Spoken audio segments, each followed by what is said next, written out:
Good morning, good afternoon, good evening. You are watching the Paris Fintech Forum Communities video interview series. I'm Elliott Gotkine, and today I'm joined by the CEO of Kaiko, Ambre Soubiran. Great to have you with us. Thank you so much. Okay, so before we get cracking, let's learn a little bit more about Kaiko.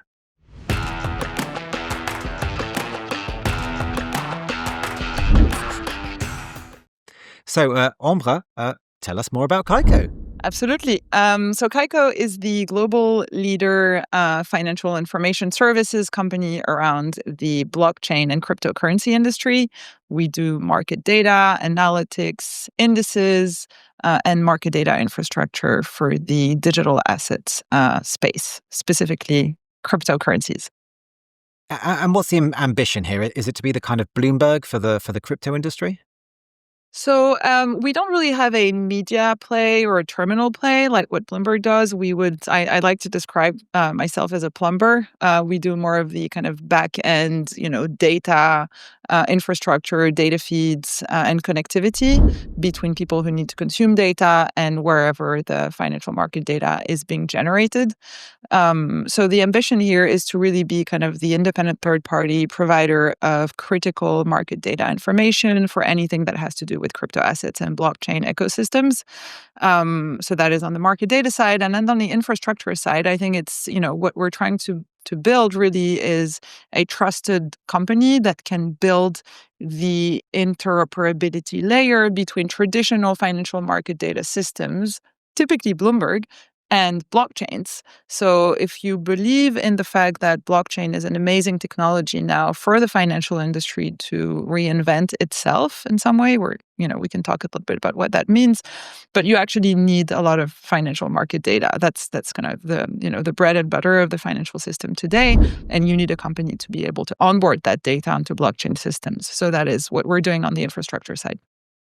And how far along your path to, I suppose, achieving your ambitions are you? Perhaps you can share some numbers. I don't know, things like growth or revenues, profitability. And I'm also just wondering if new regulations in the US, which seem very kind of crypto friendly, are perhaps have provided a bit of a shot in the arm to the business.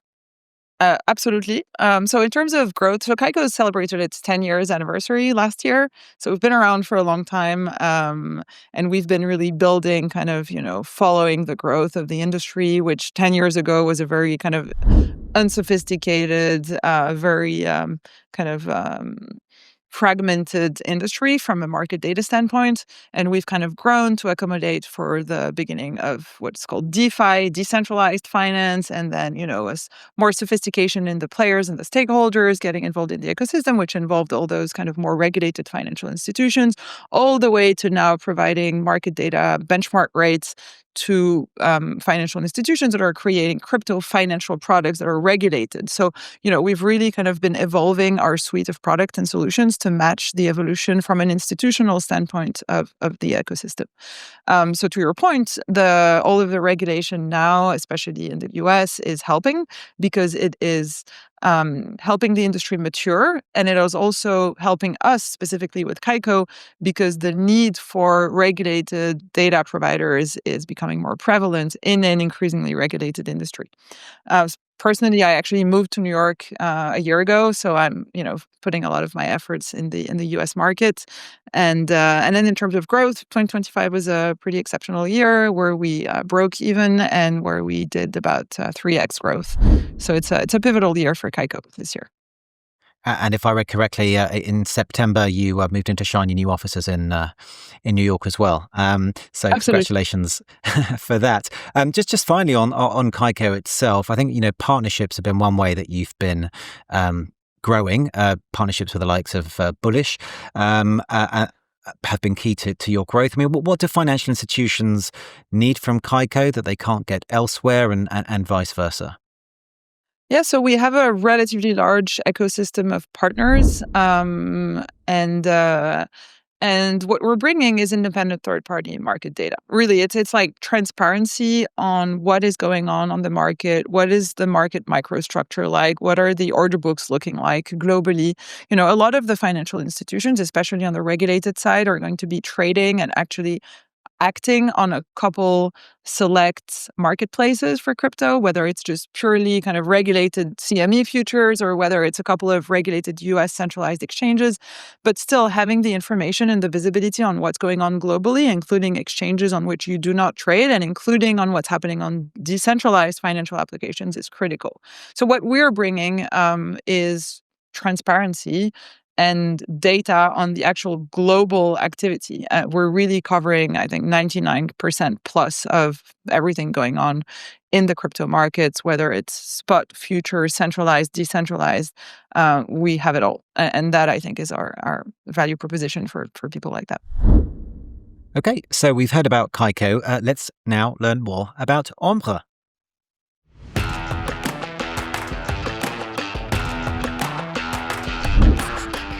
So, Ambre, I think you took charge of Kaiko, as you said, a little over a decade ago. But I mean, you're actually a mathematician by training. Does that help or hinder you when it comes to running a fintech business? So I haven't done stochastic calculus in a long time, I have to admit. I studied applied mathematics and computer science. What it did give me is a very strong interest, curiosity, and passion for anything that has to do with math and computers. And that's how I initially got into Bitcoin. Well, more than 10 years ago now. It was back in 2012, and it was just driven by a genuine interest for anything that was overlapping mathematics and finance. And that's how I got into Bitcoin and then into, following the early stages of Ethereum. And back then I was in equity derivatives structure, and I got really interested in what smart contract blockchains meant as an opportunity from an operational execution standpoint for traditional financial companies. And that is what led me to actually quit banking for Kaiko. It was really, I want to build a data company that is at the intersection of blockchain technology, capital markets, and data. And so yeah, I would say, the math and computer science piece led me to where we are today. I don't think I apply a lot of the math courses in my day-to-day. But yeah. Okay. I mean, if you got into Bitcoin kind of, more than a decade ago, one hopes you bought one or two of them when they went on the cheap. Yeah, so I did. And then I sold when I 2x'd. And at the time, Bitcoin was like 250 quid. So I did buy, a sizable amount of Bitcoin back then. And then it 2x'd up to $500 a Bitcoin, I think. And I was like, wow, I'm selling at the top. And I sold most of what I had. And then it crashed all the way down to like 100 or something. There was this big first crash of the crypto Bitcoin price. And I felt so smart at the time. I was like, it's really great that I sold. And now, clearly, it's worth much more. Don't worry, I feel the same. I bought Amazon at kind of $10, I think, pre-split. So, and they went up 60% very quick. I was like, okay, that's enough. But of course, you are French. I think you mentioned you moved to New York about, I think, a year ago or something. But you're now based in New York. What do you miss from back home, and what don't you miss? So so Kaiko's biggest kind of client-facing office is in New York, and that's where I'm based now. But we still have our product and engineering team in Paris, so I go back and forth a lot. So I like to say that I have the best of both worlds. I have the New York kind of work life, but I also commute back to Paris very often. So I still enjoy my morning croissant and my decently priced, delicious lunches.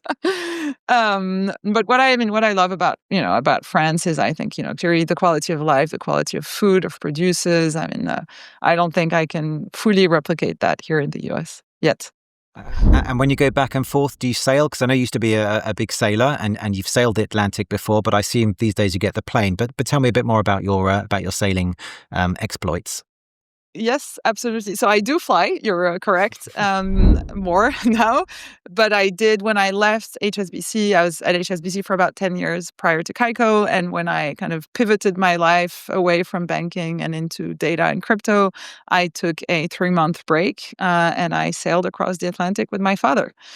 So we did a race called the ARC, the Atlantic Rally for Cruisers. And we left from the south of France and went through Gibraltar and down to the Canary Islands, down to Cabo Verde, and then crossed over to the Caribbean. And I still think this is one of the most amazing experiences I've ever had. Waking up and going to sleep and seeing the sunsets and sunrise and having no phone network, which sounds crazy today because I cannot resist the temptation of checking my phone every 5 seconds. So I really hope I can do it again someday and, break off from the wire for a while. But that was an amazing thing. And we ended up, I think, second or third in the race, which was also pretty cool. Well, I think just making it is an achievement, let alone coming kind of in the top 2 or 3. So well done there. But look, Ambre, a key part of this interview is to get your take on the future of finance. But first, we're going to take a short break, after which we're going to continue our conversation with the CEO of Kaiko, Ambre Soubiran.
Welcome back, and don't forget, if you're not already a full member of our community, everything you need to join can be found at www.parisfintechforum.com. Okay, so now, Ambre, let's talk about the future of finance.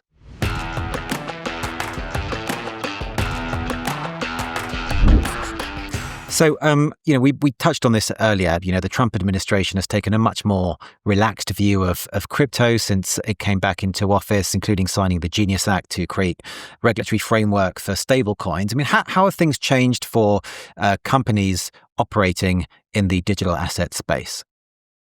I mean, I think the U.S. market, from a crypto standpoint, has completely transformed over the course of the past year, and that we are in such a more clarity. It's the name of the act, literally. So yes, there's much more kind of regulatory clarity today on what banks and financial institutions are allowed to do and not do. And I think that is very powerful. A year ago, when the Trump administration started making changes and announcing the Bitcoin treasury and all of these kind of things were great, but they did create a lot of volatility in the markets, and it was a little bit erratic the way things have been done initially. And I think we've seen now over the past few months much more stability around the regulatory frameworks for crypto assets, and it's definitely helping. The first wave of comfort was more around, we are not going to get in trouble for doing crypto stuff anymore. I think that was like how institutions felt at the beginning of this year. It's like, finally, we know we're not going to get in trouble. And now we're actually getting into regulatory clarity territory, which is really great. And what that means for the future of fintech, I think, is interesting, because crypto is very different from, financial services the way they've been until now, because it's such a retail market. It is a market where retail people, including teenagers, are now trading on cryptocurrency exchanges. You don't really have teenagers trading on equity exchanges. They don't have access, right? So I think there's clearly a paradigm shift on how people interact with crypto markets and how crypto companies address specifically the younger generations, which is not really an addressable market for traditional finance, or it wasn't until the likes of Robinhood. Some might argue that perhaps teenagers shouldn't be trading crypto either, but you could argue, but still they are, right? So it's right. I suppose the same with people who are too young to use social media. But look, Ambre, is there a danger that the pendulum has swung too far now in favor of crypto, to the extent that bad actors and meme coin minters risk tarnishing the industry's reputation, bona fide companies such as yourselves, or is that all small beer compared with what we saw in the past with FTX and others? Yeah, I think most of the kind of washing out of the, really unethical companies has been done in the past. I really think we're at a stage of maturity now that is completely different, and that this regulatory clarity is going to bring even more sophistication to the industry. On the contrary, I think now we are at a stage where we're trying to bring the market standards from traditional finance into crypto.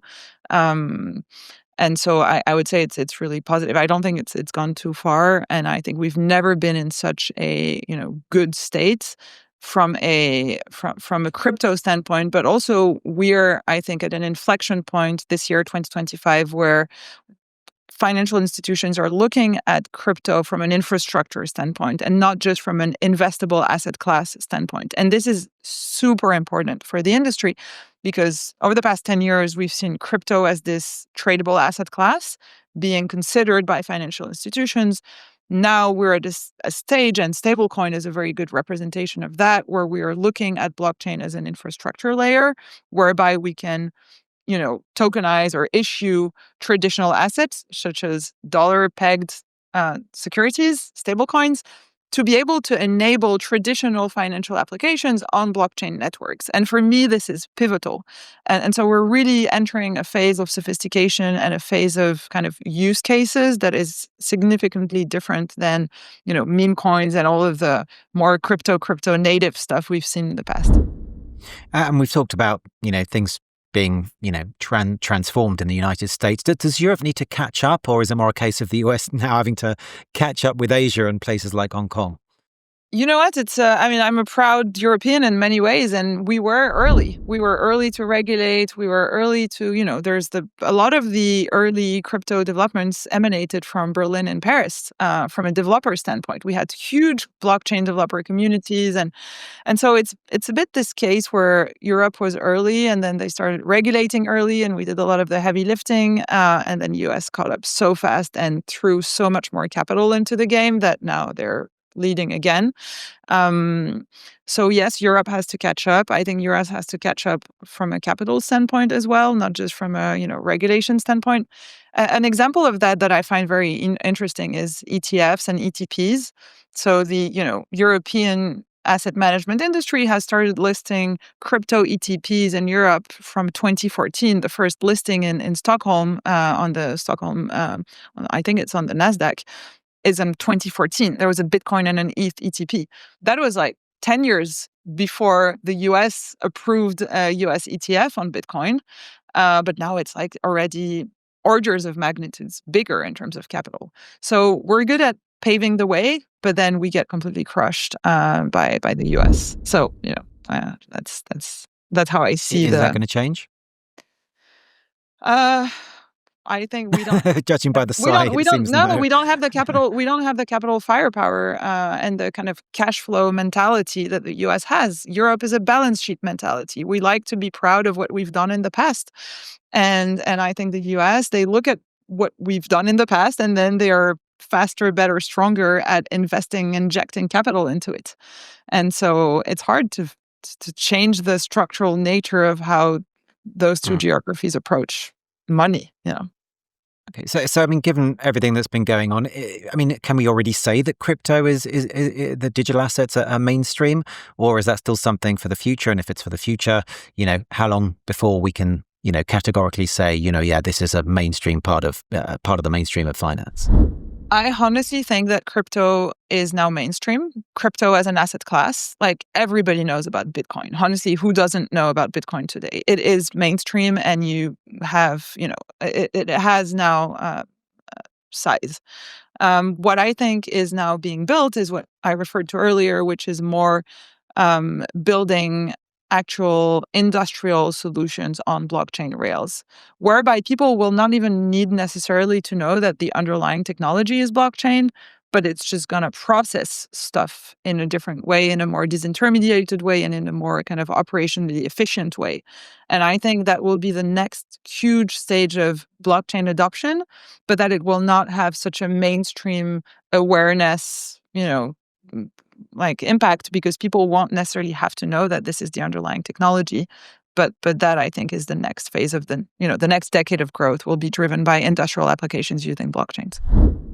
And where does, the other kind of fintech technology du jour, well, not fintech technology, but technology in general du jour come into the equation? How does artificial intelligence fit in with all the developments and the possibilities that we're seeing in the digital asset and crypto space? So when you said fintech, I was going to say payments. I think this is clearly, a very, very big growth vector, just the whole payment infrastructure, and that relies heavily on stablecoin kind of networks and thereby blockchain. So it ties back into those industrial use cases, and I think payment is a big one. And now AI.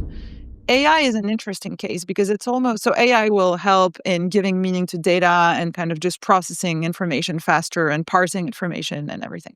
So that's a clear, interesting scope for AI on blockchain. I think what is interesting is seeing it the other way around is if you believe that AI is going to drive the world at some point and that, AI agents will be able to autonomously take decisions, etc., AI will need a payment system. And the obvious payment system for AI has to be crypto. Why? Because AI is programmatic. It's all binary code. And so the only programmatic binary payment system in the world today is crypto. So I think that, there's a huge case to be made on AI will improve crypto, but crypto will become the de facto payment layer for AI agents and all of the AI enabled some people, it's funny from an investor standpoint, people started, being a little bit more critical about crypto, but having this huge AI conviction. And I'm like, you cannot believe in AI without believing very strongly in crypto. Those are so intertwined. So I don't know if that answers the question, but that's... No, very much so. So on the one hand, AI might destroy the world, but on the other, it'll be good for crypto, maybe. So we can It will need crypto. It does need crypto.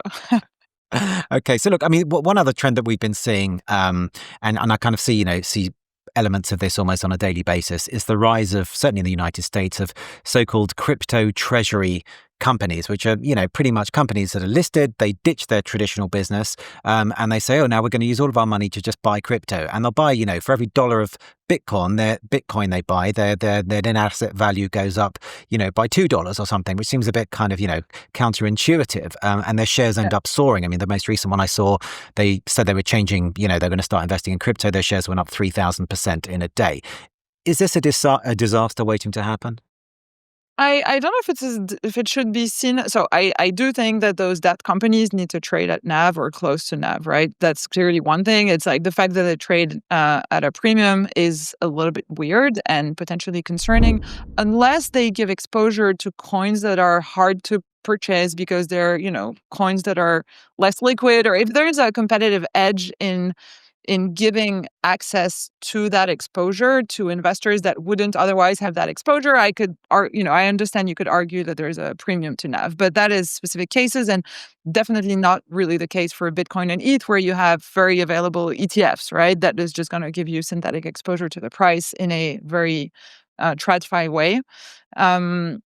Now, you could also argue that in the context of Ethereum, that's, for example, you could, have the company be a little bit smart around DeFi and staking and generate yields and returns that you wouldn't otherwise get investing into a completely passive ETH ETF that does not even get staking rewards.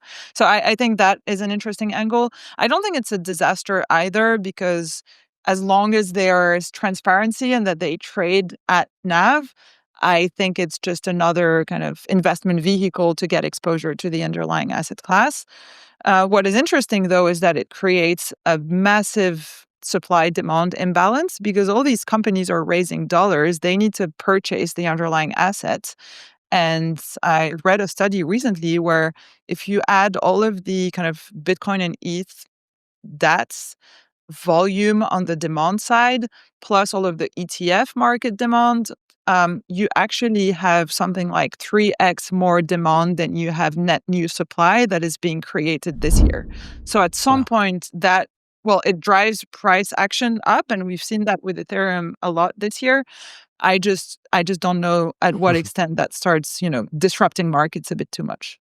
Okay, and just briefly, if you can, we were guess last year or perhaps the year before, we've been talking in recent years about the vast amounts of energy that, minting Bitcoin or mining Bitcoin and other cryptocurrencies is kind of using. That seems to have been kind of overshadowed by the amount of energy that artificial intelligence AI. data centers and the like are using. Does this mean that, the crypto use of electricity and its kind of sustainability bona fides are no longer an issue, or is this still something that the industry needs to get a grip on?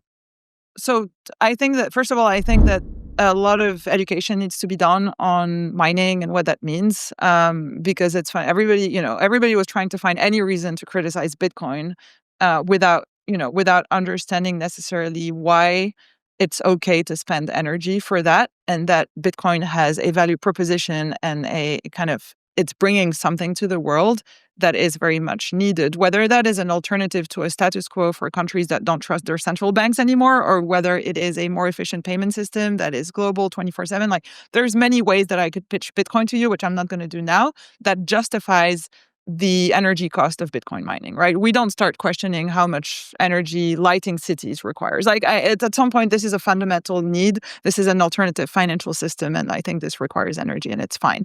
But then the second thing is, nobody knows, like, Ethereum did this upgrade and moved from proof of work to proof of stake in order to completely wipe out the energy consumption. Ethereum went from 100% to minus 99% reduction into their energy consumption. And when they did that, nobody cared. Whereas this was supposed to be one of the biggest criticism of Bitcoin. And then when another chain solved for that, nobody cared anymore, which shows how much the problem is just Bitcoin, not really mining and the energy cost of mining. And now that it's AI, nobody talks about it anymore. So I think it's more like people bringing that up is just Bitcoin haters more than, energy lovers. Okay. So look, it's time now for our round of rapid fire questions. Are you ready? Yep.